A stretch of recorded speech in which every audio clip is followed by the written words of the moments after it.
Federal Drive is presented by GEHA, Government Employees Health Association, proudly providing health and dental benefits to federal employees and their families. Visit GEHA.com. Insurance pricing plays a powerful role in signaling where disaster risk is increasing and where the federal government is increasingly exposed when coverage breaks down. We'll examine a proposal that would bring the federal government into the reinsurance market, how that could affect those signals, and what questions leaders should be asking before shifting risk further upstream. Professor Ben Collier of the University of Wisconsin is here to guide us through those questions. Professor Collier, thank you so much for joining me today. Thank you for having me, Terry. There are reports of homeowner insurance companies pulling out of markets across the country. So talk to me first about the risks this industry is facing that is driving this kind of behavior. There's been a lot affecting the insurance industry in the past few years.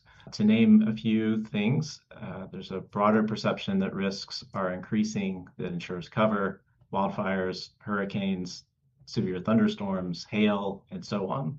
There's a number of other challenges too. The cost of rebuilding a home has gotten more expensive in the past, is one of the others. So there's a kind of confluence of issues affecting this industry, and many people are feeling that in terms of rising premiums, and in some cases, homeowners have to go find a new insurer because their existing one won't cover them anymore. So you and your colleagues are proposing the establishment of a new federal reinsurance entity. First question is, how does the reinsurance market work? Reinsurance is insurance for insurance companies.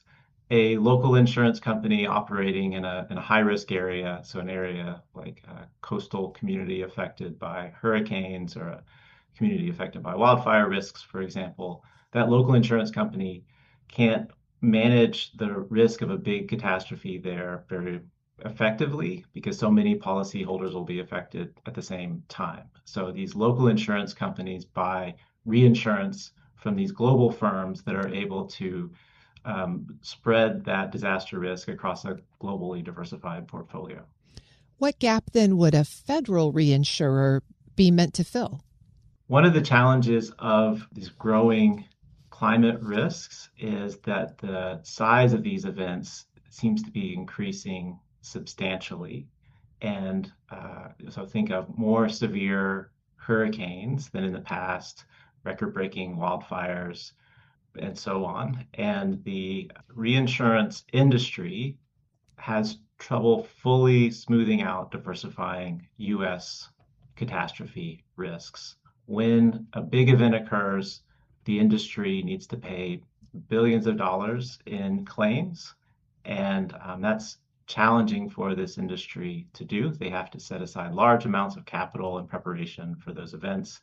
And when one occurs, it affects the available capital in that industry. And so as a result, the prices for reinsurance coverage for these events tends to be high, and it tends to vary over time. Big spikes in prices following historical catastrophes like Hurricane Andrew, Hurricane Katrina, the 9/11 attacks. We've seen a run-up in reinsurance prices since around 2017 when Hurricanes Harvey, Irma, and Maria occurred. The Camp Fire occurred in California.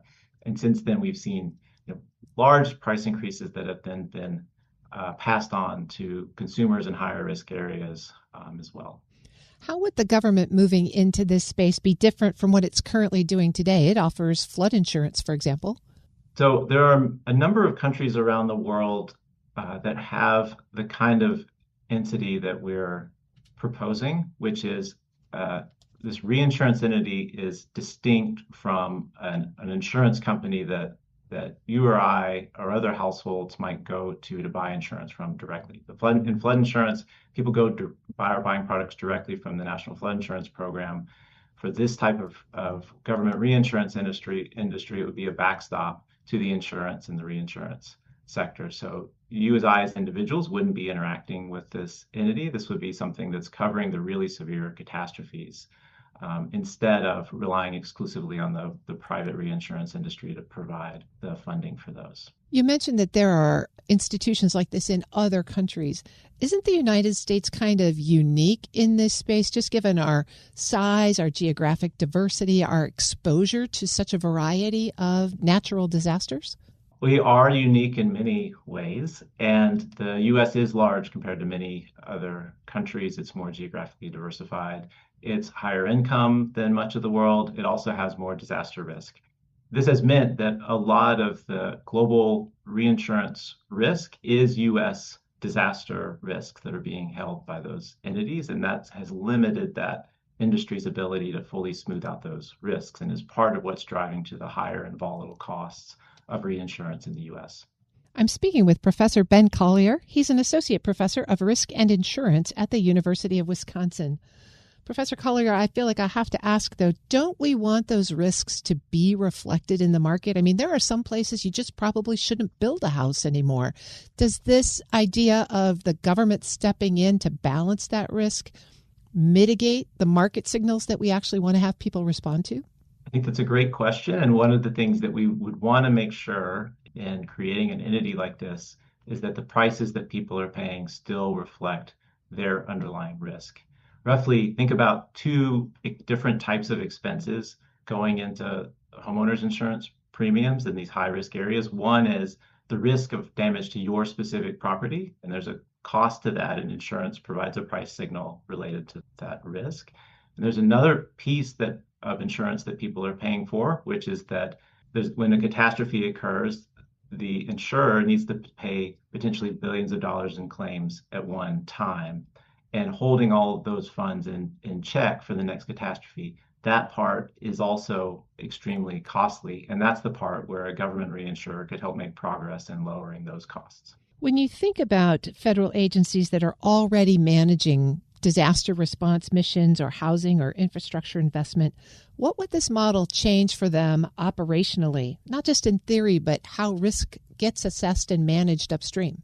So I think there's two real challenges for homeowners that this proposal could help address, and that would then be important in terms of mortgage markets and other markets as well. One is that the price of dealing with these catastrophic losses, having to pay claims, large amounts of claims at once, like this entity should reduce some of those costs and also make covering those catastrophes, the price of that covering those catastrophes less volatile. And so the goal here is that this is reducing the additional costs that are added to homeowners insurance for individual consumers and making those additional costs less volatile. And that should be helpful in making sure consumers can pay their bills, can access a mortgage, can sell a house if they need to. The goal here is to try to provide a shock absorber that helps stabilize insurance prices. Speaking of that shock absorber function, one of your proposals specifically says that the U.S. reinsurer should have clear authority to pay claims and political independence in setting prices. We're seeing a lot of action around the political independence of certain kinds of organizations in our government right now. How essential is that to the effective function of a U.S. reinsurer? And would you have any concerns about that? Great question. And I think part of the history that informs so many people's views of insuring catastrophe risks is the National Flood Insurance Program, where for a very long time it was limited in its ability to price risk.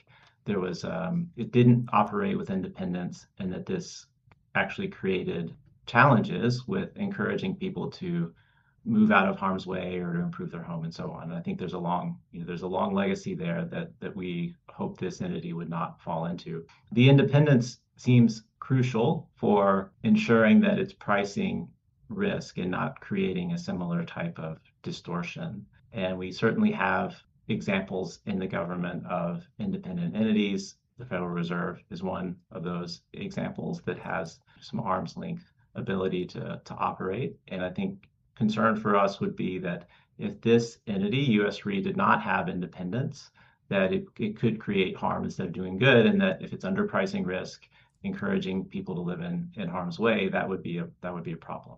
Well, with that as a background, then, as federal leaders would weigh ideas like this, what questions should they be asking to decide whether a new risk-sharing mechanism is worth pursuing, especially in environments where we have rising disaster costs and limited public resources? Our intent with this entity, or what we describe in the proposal, is that this is a budget-neutral entity where it would leverage the government's ability to absorb large shocks in a way that the reinsurance industry can't, but that the users of that program would pay for it through premiums through reinsurance premiums, which are ultimately affecting people's insurance premiums, but are reducing those insurance premiums overall relative to relying on the private sector alone. So the goal here would be that this would be an entity that, if priced correctly, would be budget neutral. That this is something that, really do think it's central to be thinking about the independence of this entity and the ability of it to price risk, because that pricing risk is fundamental to encouraging adaptation to growing risk.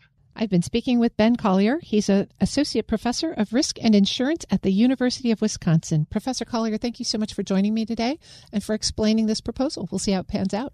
Thanks so much for having me. We'll post this interview at federalnewsnetwork.com/Federal Drive. Listen to the Federal Drive on your schedule. Subscribe wherever you get your podcasts.